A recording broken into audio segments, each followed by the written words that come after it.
Ela fez parte de uma das duplas femininas de maior sucesso da música em Portugal, mas está há 5 anos afastada dos palcos.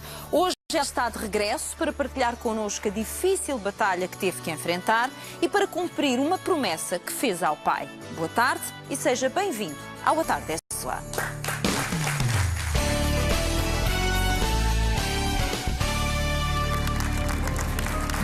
Começou por cantarolar em casa e nos corredores da escola, até que com 10 anos foi convidada a cantar numa festa escolar.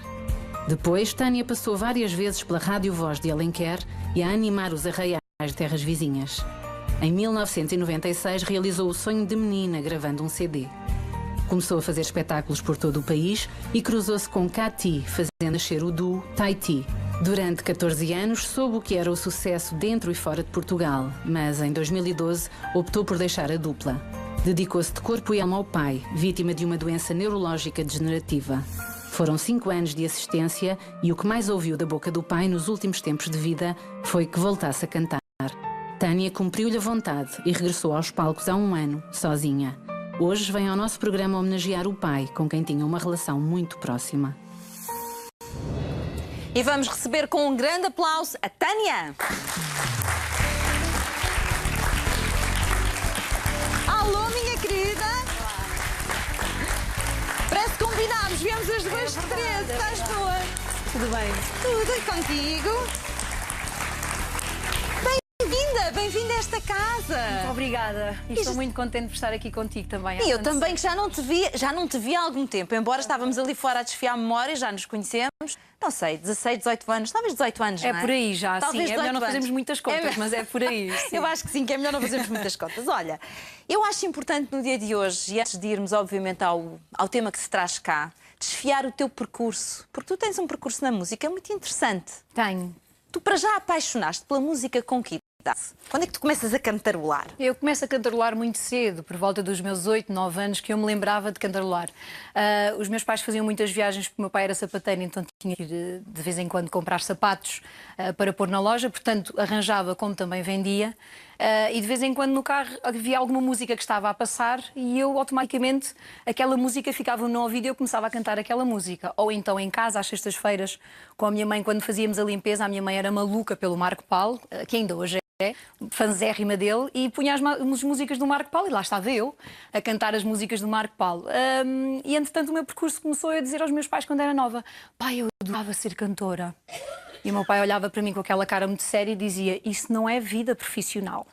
Isso quando eras miudinha, quando garota, eu era bem miúda, sim. Eu dizia: mas eu gosto tanto. E o meu pai dizia isso porquê? Porque o meu pai sempre foi um apaixonado pelo fado. E então conhecia alguns fadistas e achava que de facto aquilo não era uma vida para mim.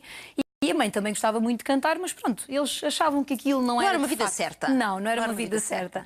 Só que eu fui atrás do meu sonho de uma forma muito peculiar, como estávamos a falar. As coisas aconteceram de uma forma sem eu estar à espera. Por acaso, as coisas começaram a andar na escola. Eu, quando comecei na escola preparatória de Alenquer, comecei por cantar nos corredores, adorava cantar e às vezes entrava nas aulas a cantar. A minha professora de música já sabia que eu adorava cantar alguma coisa, eu era muito boa a educação musical, óbvio, não é? E entretanto há uma professora, os professores normalmente faziam uma amizade com o meu pai, por o meu pai ser sapateiro ao lado da escola preparatória, porque eu ia sempre comer à loja, e então todos os professores me conheciam por eu ser a filha do sapateiro. Portanto, o meu pai na altura que era conhecido, era artista. Mas é muito, desculpa ter-te interrompido, mas mal. é muito engraçado, porque a profissão do teu pai fazia com que tu passasses muito tempo com ele. E, portanto, Sim. tu assistias à sua arte, tu assistias ao teu pai a cozer os sapatos, a remendá-los, conversavam muito. Isto criou ali uma união de quem teve tempo um para o outro. Sim. E ficou para a vida. Sim, tive muito tempo com ele, de facto. Quando eu não tinha alguma aula, eu não ficava na escola como os outros meninos. Eu podia sair e podia ir ter com ele e conversar-me sobre várias coisas. O que eu gostava mais da sensibilidade do meu pai é: o meu pai, como se dava com muitos adolescentes com a mesma idade que eu, havia algumas coisas que aconteciam entre outros adolescentes que não falavam com os pais, que o meu pai às vezes, quando estava a almoçar comigo, que eu ia sempre a almoçar à loja, o meu pai dizia-me: tenho este assunto sério para falar contigo. E eu começava a ouvir e pensava: mas eu se calhar não tenho idade para ele já estar a falar comigo sobre este assunto. Mas ele falava. foi um homem que sempre me educou antes da altura que eu devia de saber alguma coisa. E isso fez com que eu fosse crescendo de uma forma muito, muito tranquila e sem precalços daquilo que pudesse acontecer. Perguntava-me sempre, já namoras? Tens namorado? Vê lá. Pronto, era sempre um homem muito preocupado. Nada daqueles pais que não, é melhor não dizermos isto porque ele não pode saber, é melhor... Pronto, e então... Não te metia numa redoma? Não. Deixava de ter contacto com a realidade? Deixava. Mas estavas a dizer que havia então na tua escola uma professora o quê? Para além da de música, alguma professora sim. prestou atenção a ti? Sim, tinha uma professora de francês, que era uma das disciplinas que eu não era muito boa, que ela tentava, mas era muito complicado para mim, o francês, sempre foi. E, entretanto, ela quis-me cativar de uma forma muito peculiar. E então, qual foi a ideia dela? Houve uma vez, na escola, tinha eu na altura 15 anos, que disse assim, meninos, nós temos que apresentar alguma coisa da turma na festa da escola e a minha sugestão será a Tânia ir cantar uma música. E eu estava na secretária, estava super... Eu disse, desculpe, professora, isso para mim não me parece muito bem, porque eu nunca cantei em público. Sim, mas tu cantas nos corredores, tu sabes cantar, tens uma noção de música, faz sentido. E eu pensei, mas espera, certeza que ias cantar em francês. Exato. E então... Esperta da professora. E então ela disse, a única coisa aqui que tem que ser diferente é tens de cantar em francês. Eu disse, então, e depois como é que fazemos? Então a professora vai-te ensinar, eu vou escolher a música, portanto foi ela que escolheu e tudo, eu vou escolher a música e tu vais cantar essa música. Está bem. Então escolheu Lá Vinha Rose e Edith Piaf. Logo assim! Logo um campeonato muito lá em cima. Muito lá em cima, é verdade. Cantei a música no mesmo tom e tudo, porque ela conseguiu arranjar o instrumental no mesmo tom. E entretanto, sei bem, correu muito bem, foi lindamente. Mas tivemos ali algumas alturas a ensaiar. Eu tanto ensaiava com a professora de música como com ela, por causa do francês, porque havia algumas palavras que eu não tinha uma boa dicção e ela dizia, não é assim, tem que ser assim. Ela era muito, muito correta com o francês. E entretanto, chegou à altura da escola, isto foi em dezembro, estava um frio, uma coisa, e eu estava completamente vestida por causa do frio, não é? Eu lembro-me de ter suado imenso, a roupa ficou completamente suada, porque eu estava com o microfone assim, a cantar, e a música para e faz-me silêncio. Aqueles segundos normais quando a música para e nós estamos à espera da reação daquilo que vai acontecer a seguir. E então penso assim, bom, os meus colegas estão todos sentados, não vai acontecer nada, que eles não gostaram, levantam-se todos, começam a bater palmas, vêm todos para cima do palco. Bem, tem sido uma emoção. Nunca mais cantaste em francês? Não. Nem cantarolar? Não. Eu acho que um dia a vida ainda te vai presenciar com uma coisa dessa. Eu sei. Vais precisar de passar por aí outra vez para fechar essa portinha. Eu Pronto, sei. ficar arrumado. Eu sei. Agora, isso parece que foi uma brincadeira, mas a vida é muito sábia, porque às vezes põe brincadeiras na nossa vida que depois alteram o nosso caminho. Tu nunca mais deixaste de cantarolar aqui e ali e acolá, festa daqui, festa da acolá. Sim, porque depois foi tudo muito rápido. Depois de dezembro até mais ou menos junho do ano a seguir, o que aconteceu foi muito engraçado. Eu depois comecei a cantar numa banda na escola, porque a escola tinha uma banda.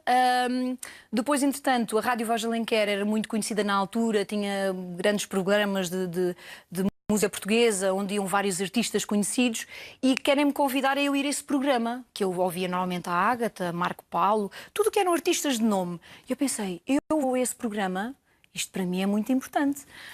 Entretanto, arranjei algumas músicas da Ágata, porque eu era fã na altura da Ágata, ouvia muito o Perfume de Mulher e o Maldito Amor, e entretanto cantei essas músicas para que o público me pudesse ouvir da rádio para ver se gostavam. É claro que eles inundaram a rádio com telefonemas a dizer que iam ajudar a Menina da Terra, porque não? A Menina da Terra que tinha uma voz tão bonita. Bonito, claro. Sim, porque na altura falava-se muito do Marco Paulo, porque o Marco Paulo tinha tido alguma história também em Alenquer, então era uma segunda artista a ajudar, a Tânia. Entretanto, eu começo a fazer essas festas na minha zona, fiz muitas festas ali à volta de Alenquer, porque Alenquer tinha romarias extraordinárias, lembro-me, e onde entretanto surge um senhor. Também foi tudo por acaso, o meu pai continua-me a dizer... Como se a vida tivesse por acaso. Sim, e eu disse, olha, estava de gravar um CD e o meu pai disse-me, tu deves estar a brincar, porque a gente tem dinheiro para ter a loja e para termos as nossas coisinhas, somos uma família humilde, não temos dinheiro para tu gravares um CD. E eu pensei, como é que eu vou fazer isto com 16 anos, não é? Não trabalhava, estudava, como é que as coisas podiam acontecer? Entretanto, havia um senhor de Alenquer, que tinha as pedreiras de Alenquer, que entretanto hoje é o filho dele, que era o senhor Elisiário, que é o filho dele que hoje em dia trata dos negócios da família, e é essas festas ajudava com algum dinheiro nessas festas e ele era convidado porque gostava de ajudar as pessoas à volta. E entretanto eu sou apresentada a esse senhor, ao senhor Elisiário. E eu com 16 cheia anos, de lata. E eu com 16 anos, com cheia de lata, dizia assim: olha, esta é a Tânia, a menina, a artista da terra, e ela gostava muito de continuar a cantar. E eu ponho a minha deixa e digo: e gostava muito de gravar um CD, só que não tenho dinheiro para gravar. Tumba! Sim. Sem vírgulas. Sem vírgulas. E ele, do nada, me diz: ok, eu vou-te ajudar. Também, assim, sem pensar.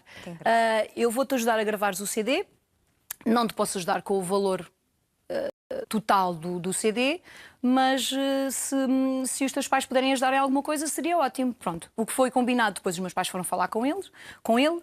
A minha mãe disse: meu Deus, o que é que tu foste fazer? Ainda por cima, falar assim com o senhor Elisiário, pedir-lhe assim tanto dinheiro, um CD vai ser caro.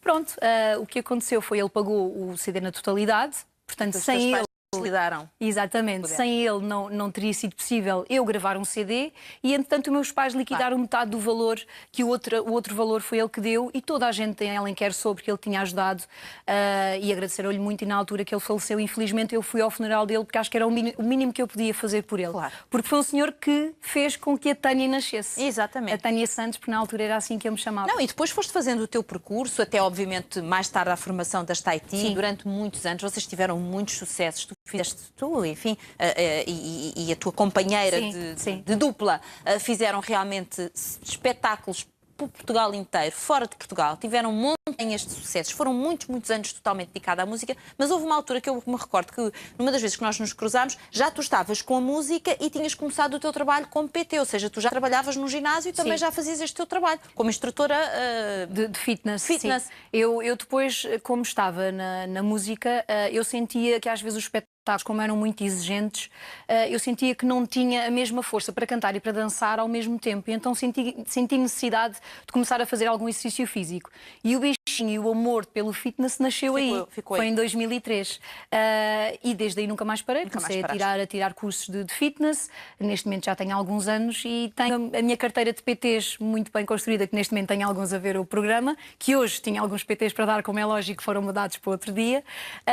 E que são pessoas que confiam em mim. Tem pessoas já que estão comigo há 2, 3 anos e que às vezes nem é o facto de eu conseguir fazer alguma coisa com eles, mas é o facto da companhia e deles sentirem que conseguem atingir alguma coisa com alguém ao lado deles. Eu posso mudar também um bocadinho a vida deles. Portanto, sinto que estou a fazer alguma coisa por aquelas pessoas. O que também tem muito valor. Agora, tu tiveste aqui muitos anos nesta dupla e depois há um determinado momento que decides sair. Estavas cansada da música, Tânia? Apetecia-me sair. Desligar um bocadinho. Sim. De sair. De facto, estava a ficar um pouco cansada. O facto de eu me ter mudado para o Algarve também estava a cansar-me. O facto das viagens também, de andar para cima e para baixo, de não ter algum controle nas coisas que poderia fazer. E entretanto pensei, é melhor parar. Pronto. Quando parei, o meu pai já não estava a 100%, ninguém sabia na altura. A minha mãe é que dava alguns sinais de me dizer: Tânia, o teu pai não está bem. Entretanto, tínhamos fechado a loja por causa dele não estar bem, porque ele passava muitas horas sozinho na loja. Isto em 2012, quando eu saí da dupla, quando a minha mãe começou a notar de facto que o meu pai não estava bem, e isto é algo que eu normalmente não falo, e isso começou-me a incomodar, porque o meu pai era o meu herói, era a pessoa de quem eu tinha um apreço muito grande, não é? Era meu pai. Não é? Sim, não é preciso. E pronto, e passando à frente essa situação, entretanto, em 2013, infelizmente, começou-se a notar de facto que ele estava muito mal e que tinha ali uma doença degenerativa, porque o meu pai era uma pessoa que era epilético desde os 19 anos, e entretanto tomava medicação para não ter os ataques, e isso faria com que ele pudesse ter de facto esta doença degenerativa de morrerem algumas células no próprio cérebro dele. E foi isso que começou a acontecer. Os médicos disseram que não podiam fazer muito das situações que lhe estavam a acontecer, mas que ele ia se esquecer de alguns episódios, e ele automaticamente também começou a perder as forças a nível motor, deixou de andar. Eu ainda tentei fazer o meu melhor como PT, como filha, que foi ajudá-lo. Ele, cada vez que ia ter comigo ao Algarve, eu tentava fazer uma reabilitação do corpo dele. Quando ele às vezes chegava lá já praticamente sem andar, eu conseguia com que ele andasse, porque levava-o para dentro de água, consegui que ele fizesse alguns exercícios na água, por mais que fossem exercícios... com o teu pai? Por mais que fossem exercícios simples para ele. O facto é que eu lembro-me dessa última vez... Tu estavas a viver no Algarve, os teus pais estavam aqui. Sim. E, portanto, a partir do momento em que se percebe que há esta doença do teu pai, tu procuras estar com ele o maior tempo que te era possível. Todos os fins de semana, quando podia, vinha ter com ele. Todos os fins de semana. E ias assistir esta alteração da saúde dele. No fundo, há perda de capacidades. Porque eu não sei se foi rápido ou se foi gradual esta perda de capacidades. Para mim foi muito rápido. Estamos a falar de 2 anos. Se calhar não é assim tão rápido, mas para mim é muito rápido. Vê-lo a perder, vê-lo a querer estar sentado, a ver o dia inteiro televisão e eu querer levantá-lo, ele não conseguir. O facto de às vezes lhe falar de alguma coisa minha, do passado, de alguma situação da minha vida pessoal e não da música, e ele não se lembrar. Às vezes isto afetava fisicamente e também intelectualmente. Sim, sim. Portanto, não era uma doença que era só para a parte física. Não. Ele também, em termos intelectuais, também estava afetado. Estava. Então era muito complicado ver uma pessoa daquela forma, não é? Uma pessoa independente que sabia perfeitamente o que queria e o que não queria, e ao mesmo tempo começar a ver que ele não sabia bem o que queria. E termos que andar, de certa forma, ele a depender de alguém, por exemplo, a sair do carro. Ele começou a chegar a uma altura que não conseguia sair do carro, nós tínhamos que o ajudar. Houve uma situação que infelizmente aconteceu, que eu não gosto muito de contar. A minha mãe não tinha muitas forças para o levantar. Houve uma vez que ele caiu na cama, eu tive que sair de propósito. Estávamos no Algarve nessa altura. Iam lá muitas vezes passar férias. Foi nessa altura que eu tentei reabilitar. Ele caiu, a minha mãe não o conseguia levantar. Eu tive que ir a casa para o levantar. Eu também tinha pouca força, mas sabia umas técnicas de levantar. É triste quando nós vemos o nosso pai a perder a integridade. É muito difícil isso. Porque para nós são sempre os nossos heróis. Sim. E tu querias ajudar o teu pai, até porque o teu pai era um homem novo e faleceu novo ainda. Tu querias ajudar o teu pai e não sabias como. Não. Mas estavas a perdê-lo. Sim. A coisa que às vezes há pessoas que são um pouco contra, mas para mim fazia todo o sentido. Ele não conseguia entrar dentro de banheiro às vezes para tomar banho e eu ainda lhe dei banho algumas vezes. E pensei assim, como é que um pai que nos dá banho a nós, quando nós somos pequeninos, nós chegamos a fazer o contrário. Mas faria mais umas 100 vezes para ele estar aqui hoje. E ele teve percepção que eras tu que estava a fazer? Sim. É porque às vezes os pais ficam tão constrangidos de serem as filhas. É um momento de muita intimidade, não é? Sentem-se muito constrangidos. Inicialmente ele ficava constrangido, mas o meu pai era uma pessoa que nós tínhamos uma abertura muito grande como família, em termos disso acontecer, nós estarmos às vezes dessa forma despidos, sem qualquer tipo de dor. E o meu pai disse-me, já viste, estás a dar banho ao pai? Eu disse, qual é o mal, pai? Eu estou aqui para te ajudar, não tem problema nenhum, vai. E depois ainda brincava ali com a situação. Mas é triste ter que o ajudar dessa forma quando ele próprio conseguia fazer sozinho, não é? É muito triste. Pronto, depois passada essa situação, ele pronto, começou a ficar muito pior. Ele depois chegou a uma altura que já não se conseguia levantar da cama. Passou muitas vezes nas camas dos hospitais, houve alturas de estar praticamente em coma também. Eu achei sempre que ele ia ficar bem, cada vez que ele conseguia vir a ele. Houve uma altura que eu lembro-me de dizer assim, mãe, passa o telefone ao pai, por favor. Ela passar-lhe o telefone, ele praticamente não dizer qualquer tipo de palavra aos médicos e a ninguém. Eu ouvir a respirar e eu dizer-lhe muitas vezes, pai, eu amo-te, eu amo-te. Aconteça o que acontecer, eu amo-te. E ouvir do outro lado, pai, Tânia, o pai ama-te. Isso é extraordinário. Foram palavras que eu lhe consegui dizer. Disseste-lhe que eu acho que é o mais importante. Sim. Às vezes as pessoas esquecem-se de dizer isso em vida, não é? E em vida é o mais importante, é dizer. E eu disse-lhe várias vezes. E a única coisa, de facto, que ficou por fazer foi aquilo que eu queria, que eu voltasse a cantar. E é por isso que estou aqui hoje. Mas deixa-me perguntar-te uma coisa em relação a isso. Porque o teu pai, lá está, isto é típico deste tipo de doenças. A pessoa tem muitos períodos que está ausente, ou seja, mentalmente ela não está ali, não está na realidade, vamos dizer assim, mas de vez em quando passa pela realidade e tem noção. E o teu pai, nos momentos em que era ele, o pai que tu conhecias, falava-te na música. Sim. Era como se fosse ele que não se esquecesse, que tu já tinhas sido cantora e que era lá que devias voltar. O que é que ele falava contigo quando ele estava assim, lúcido? É verdade. Eu quando chegava ao hospital, que eu ia ver, ele dizia, já cá estás outra vez? Eu disse, porque ele sabia que eu vinha do Algarve, isso ele também se lembrava. Eu dizia, sim, já cá estou outra vez. Obrigada. E, entretanto, sim, pai, já cá estou outra vez. E ele dizia, sabes, eu falei com as enfermeiras que tu eras cantora e que o pai gostava que tu voltasses a cantar. E então havia muita coisa que ele não se lembrava. Eu às vezes tentava que ele se lembrasse da netinha que tinha, de alguma situação mais... Que lhe pudesse tocar mais ao coração, mas ele lembrava-se era da filha. E ele dizia, não, o pai quer que tu voltes a cantar. E depois, uma vez também que eu lhe perguntei sobre a mãe, ele disse, a mãe está lá embaixo. Ou seja, ele às vezes não tinha bem noção daquilo que estava a dizer. Mas a Tânia e a filha voltar a cantar ele queria. E às vezes há aqueles programas da TVI, por exemplo, o Somos Portugal, que eu vinha muitas vezes ao domingo ter com ele, e ele dizia, o pai, quero-te voltar a ver ali. Eu disse ao pai, agora tu tens de ficar bom. Depois de ficares bom, eu prometo que volto a gravar. E de facto foi o que eu fiz, prometi-lhe que voltava a gravar. E Tiveste quanto tempo ausente dos palcos? Entre a tua retirada e o regresso passou quanto tempo? 5 anos. 5 anos. 5 anos, mas nunca deixei a música, porque eu tenho uma empresa de eventos lá embaixo, onde a empresa de eventos também está ligada aos karaokes. E eu sempre tive que cantar, ou seja, eu consegui estar mais tempo afastada porque a música de certa forma esteve sempre ligada a mim. Eu podia cantar de outra forma. O que te afastaste foi das luzes da ribalta. Sim. Não foste para os grandes palcos, mas estavas nos bastidores, trabalhavas e de vez em quando pediam-te e tu cantavas. Exatamente. Mas era quase como só fazer o gostinho. Exatamente. E quando o meu pai ainda estava bem, ele ia ouvir e dizia, tu tens uma voz espetacular, as pessoas param-te a ouvir. Por mais que as pessoas não soubessem quem eu era, não é? Porque eu ia sempre um pouco mais disfarçada. Não andava desta forma, não andava maquilhada, então desmaquilhada normalmente passo mais despercebida. E, entretanto, o meu pai dizia, tens que voltar a cantar, o pai gosta tanto de ouvir, tu cantas tão bem. O que é que o teu pai te pedia para tu cantares? Ele praticamente não pedia assim nada em especial. Então, o que é que ele... Gostava de ouvir-me a cantar, por exemplo. E sentias que ele, sabes que ele vibrava? Sim, o Conquistador, ele gostava muito de me ouvir a cantar o Conquistador. Também gostava muito de me ouvir a cantar o Valerie, também, que eu cantava. Algumas músicas que a ele lhe diziam algo. O Playback do Carlos Paião, por exemplo, que é tão simples, mas é tão bonita. Por aí eram essas músicas que eu cantava para ele, que gostava de fazer. E depois criava aquelas brincadeiras de cantar alguma música portuguesa na brincadeira para ele, que ele dizia, já estás a ser engraçada, pronto, já não estás a cantar aquelas músicas mais sérias, ou o papel principal da Adelaide Ferreira. Ele gostava também. de músicas muito sérias, músicas onde tu, na verdade, mostrasses toda a tua capacidade vocal, porque tens uma voz muito potente, sempre te conheci como uma voz muito potente. Ele queria as músicas onde a tua voz estivesse no seu esplendor. Sim, sim, porque ele depois era muito exigente como espectador.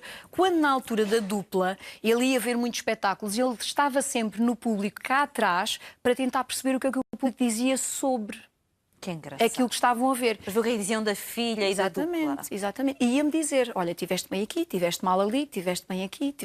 Portanto, ele era uma pessoa muito crítica, mas uma crítica construtiva. Claro. Tentava sempre ajudar a filha da melhor forma. Era pai. E ia-me ver onde quer que fosse. Era pai, era pai. Olha, quando tu, e respeitando esta vontade do teu pai, que queria muito que tu voltasses a cantar, ou seja, de forma profissional, como fizeste durante tantos anos, que sabor é que teve esse regresso? Quando finalmente gravaste, voltaste a pisar um palco, como tu, Tânia, artista profissional, o que é que tu sentiste?